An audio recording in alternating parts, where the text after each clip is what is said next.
Well, good evening, ladies and gentlemen, friends and family, and welcome to New Horizons Spring Concert 2024. I'm Suzanne Matty, and I will be your MC for tonight's concert. Now, how many of you were at our winter concert? Anybody out there at our winter concert? I have really good news for you. Tonight, it will be a balmy 57 degrees when we leave, as opposed to what it was after our winter concert, which was -5. Well, that's the good news. The unfortunate news is that our conductor, Mark Tejan, is not able to be with us tonight. You know, there are some things that you just can't replace, and although Mark fits certainly into that category, we have great coaches, and we are going to do our best to carry on for him and stand in for him tonight and dedicate this night in this concert to him as we hope for a full return to his role as our conductor. Now, on behalf of Mark and the orchestra, I would like to thank Garrett Newbill, and he's probably up in the sound booth. Garrett Newbill is the head of the University Band and Orchestra. I'd like to thank him for so graciously taking care of all the details that enable us to present this concert in this wonderful venue tonight. So thank you, Mark.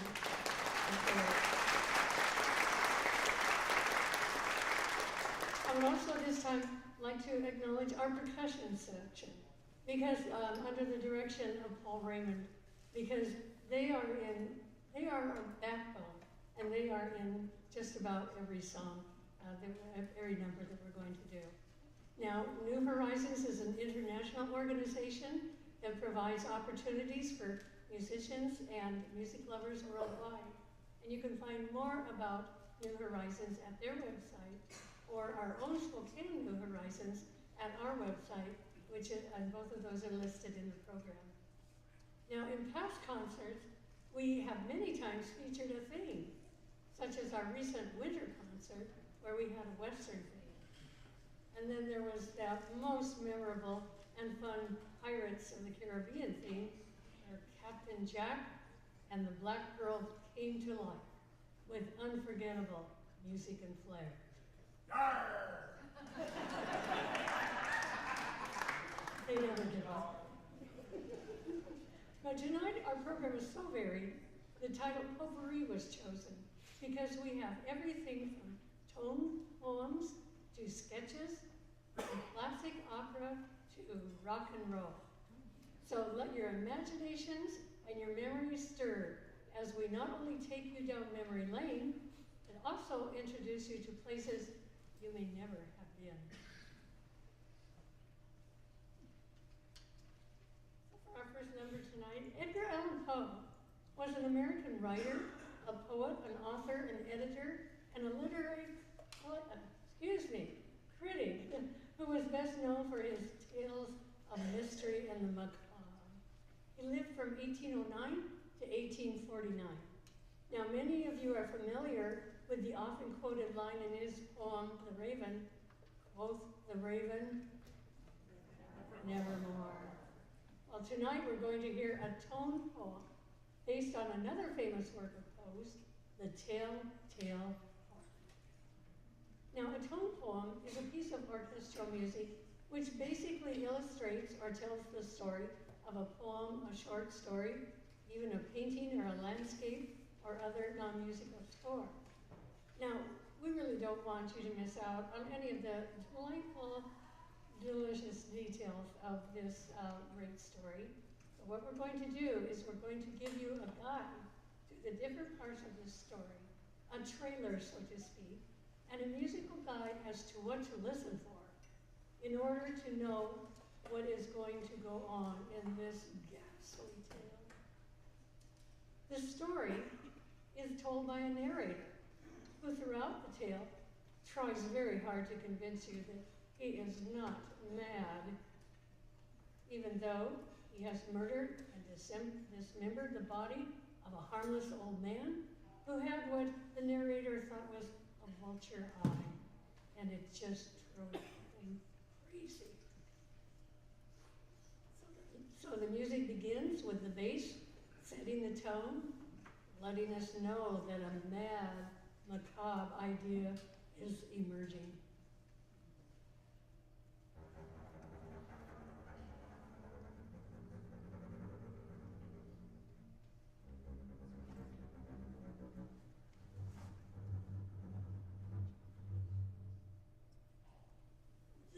Then the narrator begins to develop his gruesome plan.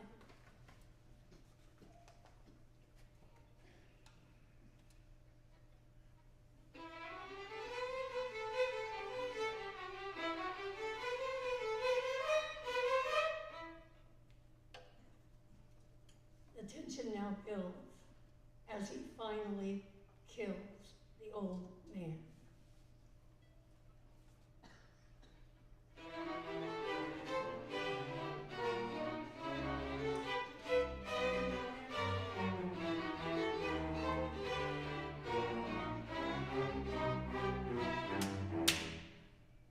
Next, he agonizes over how to dispose of the corpse.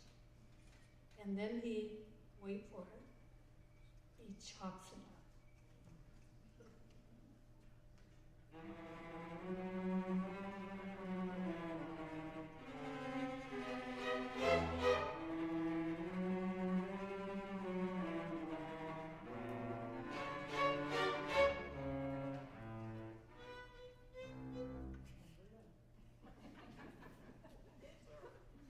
And then the dilemma, and he finally decides and hides the body parts under the floorboards, and his grisly mission is accomplished. But then he begins to hear a faint heartbeat coming from beneath the floor.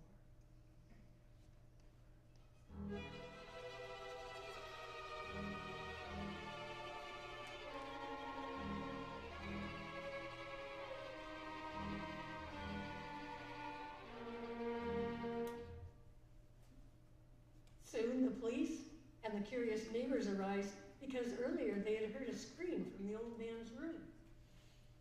The neighbors and the police do not hear the heartbeat, but only our madman, because it is really his own heartbeat. And as it gets louder and louder, and he becomes more and more frantic, he finally confesses to the crime. Karen Bart, our lower strings coach, is our brave and fearless conductor of this horrifying musical tale.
were not created until 1895.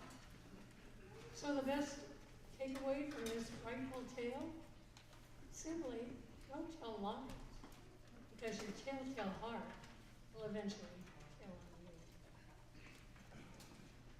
David Marlotte is a trumpet for our next selection. It's a little bit switched in your program. We're going to do the brass and percussion section now. And David Marlotte is a trumpet player and composer who has written music for various musical groups, including concert bands, brass quintets, and trumpet ensembles. Tonight, our brass and percussion ensemble, conducted by our brass coach, Stanton Cobb, will feature two of his works.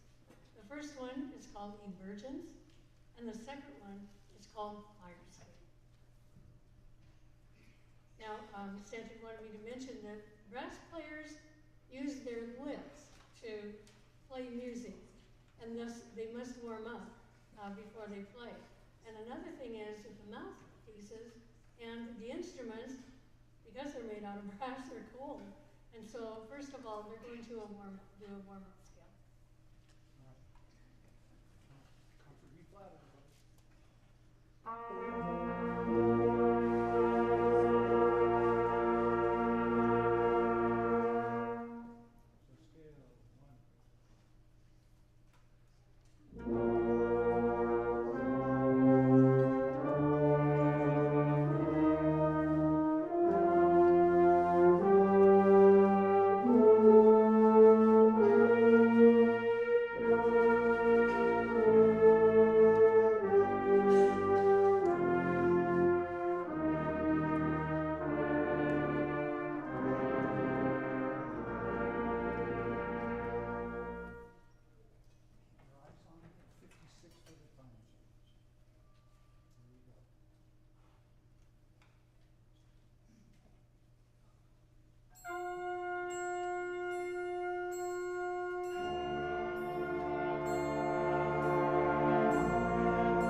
to introduce our woodwind ensemble is our woodwind coach, Craig.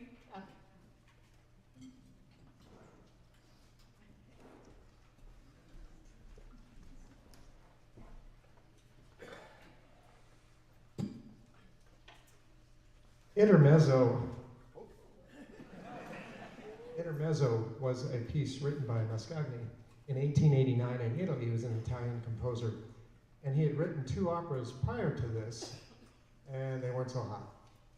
So he's not doing so good, and he does some directing, and he does some teaching, and he floats around for a while, and he's really not doing so well. And he hears about a competition, and he decides, hey, I'm going to go for it.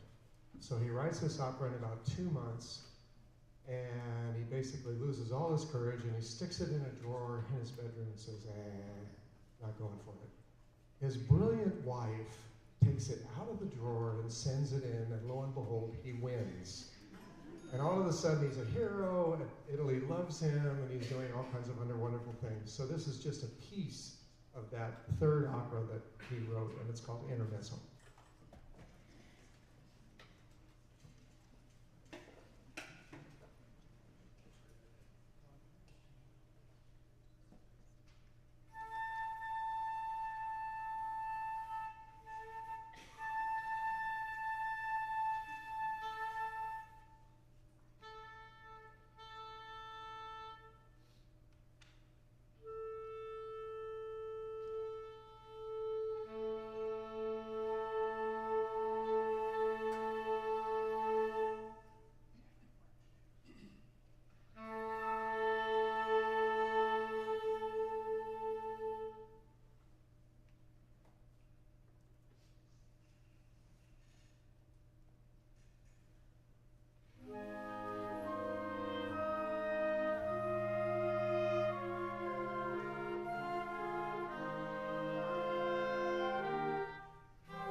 Mozart. Wolfgang Amadeus, my students like to call it Wham. And he wrote so many wonderful, beautiful things. And when he wrote this piece, at the time, the Janissary bands were playing music that was very popular. So he decides he's going to write a piece that emulates these Janissary bands. The Janissary bands were all in Turkey, and they are really the first known marching bands of time that were really organized and playing great music. So Mozart decides he's going to write one, and he's going to name it Rondo, which is typically the fast movement of a symphony, alla turca, Rondo alla turca. Here we go.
This time, I'd like to share with you about our loose change fund. And our loose change fund is what buys our musical scores. And they generally run anywhere from about $30 to $100. And so that's quite an expense for us. And so what we'd like to do tonight is give you the opportunity to help us with our loose change fund by going through your pockets, your purse, wherever you might find loose change. And we have some great volunteers who are going to come around and pass baskets around for you to put that change in. If you'd like to write a check, you can make it out to New Horizons Orchestra, or there is a QR code in your program tonight. And if you have that app on your phone, you can just take a picture of that QR code and it'll take you in to the New Horizons site, and you can donate money that way. I'd also like to invite you, any of you who think this looks like fun, it is. It's great fun, and you should join us. If any of you have a musical instrument that's been gathering dust since high school or college, I would like to invite you to take it out and come and join us this coming fall and be a part of our orchestra. It's great for a lot of reasons. First of all, you're keeping your brain very active, and your socialization is superb. We have wonderful people here, and so we encourage you to give it a thought this year and see if you wouldn't like to join us. There's information in your program, and also if you would like, you can stop any of us on the way out and ask us any questions you like. Our volunteers will be coming around to pass the basket, and with that, we're going to get on with the show and feature our entire orchestra together. Thank you.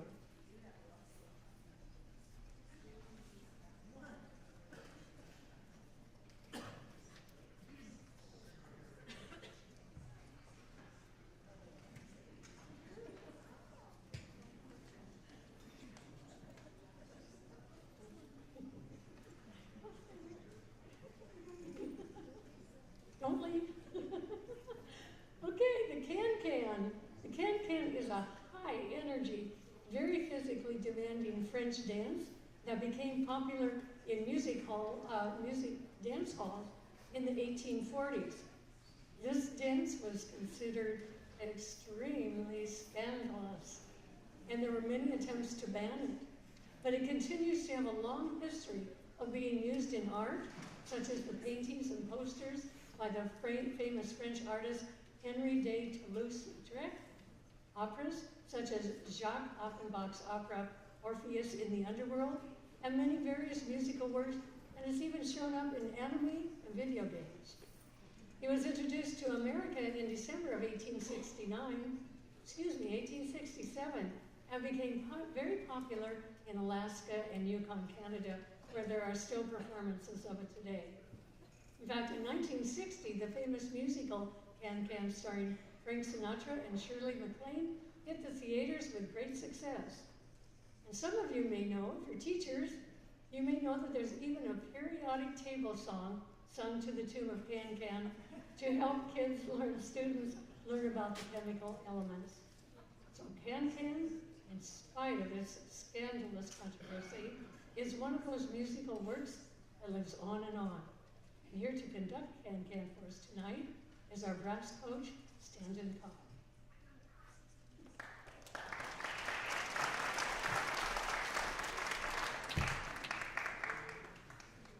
Let's tune up first here, everybody, for A person.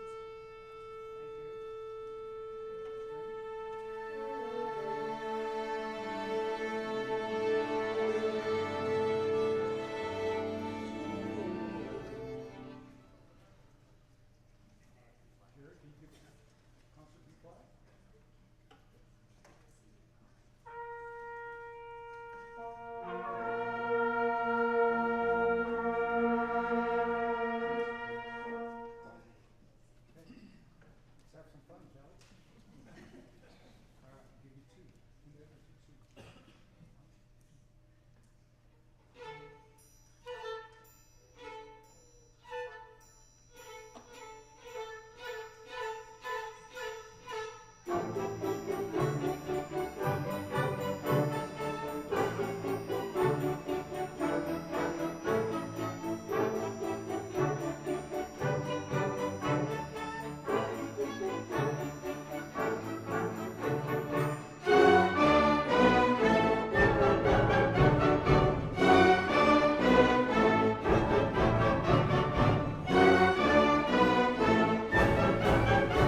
an award-winning Finnish composer.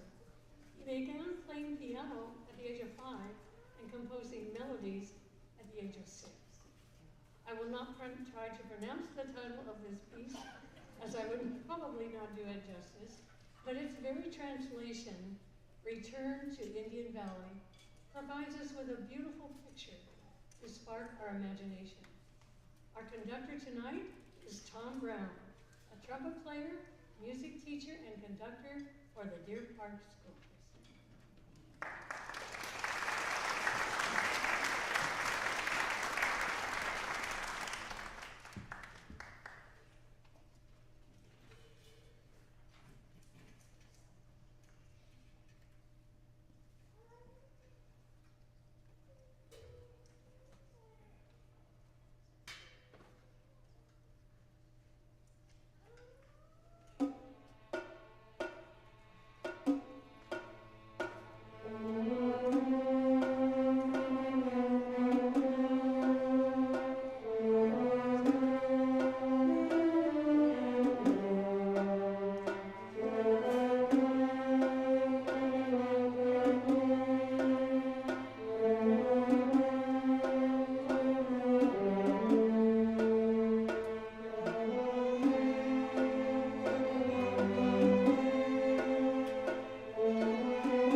Tone poem tonight, and now we're going to experience a symphony sketch.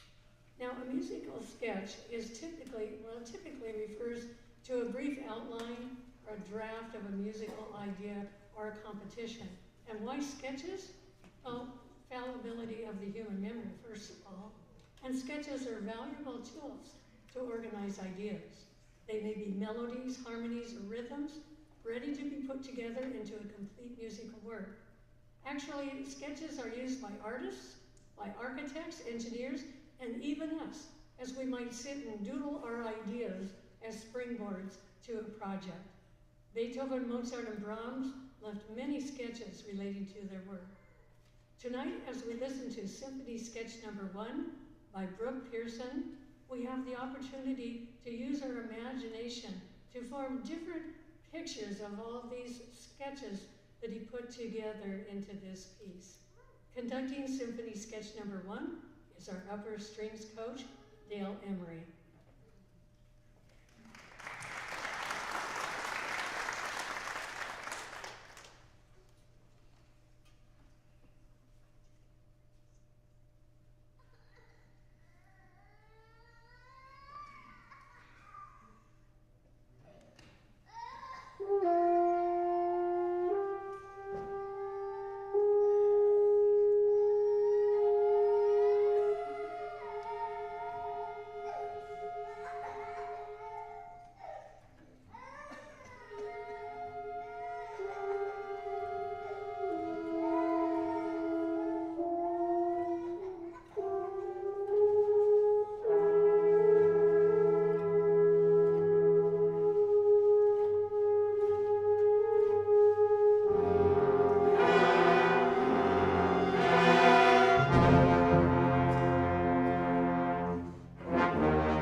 last number is our woodwinds coach.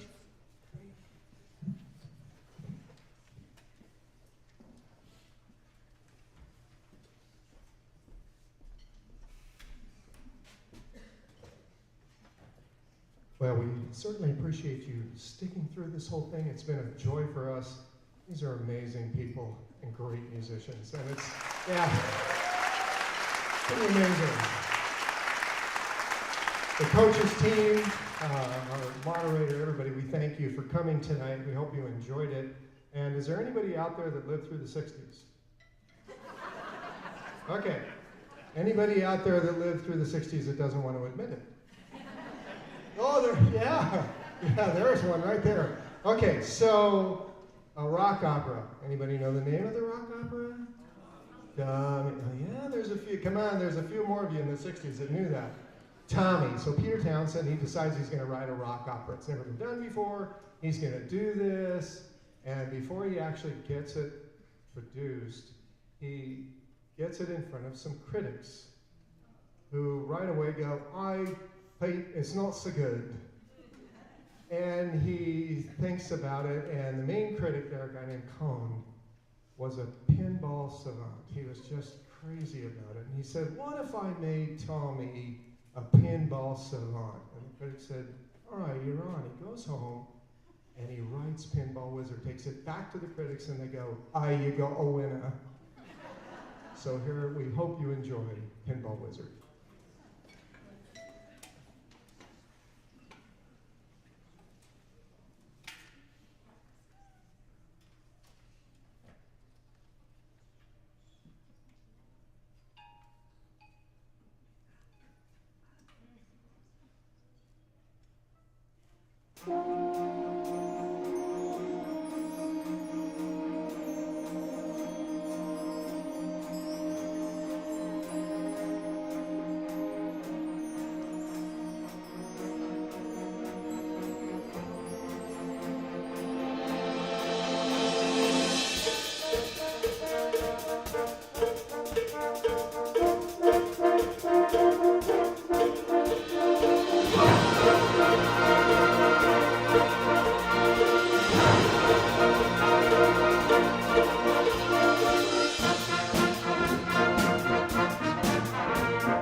Thanks for coming tonight. We so appreciate you attending and listening to this marvelous group of musicians. We hope to see you again. I'd like to take this opportunity to thank our coaches, the people who stepped in when our leader could not. All of our section leaders became our conductors tonight, so thank you to each of them for their...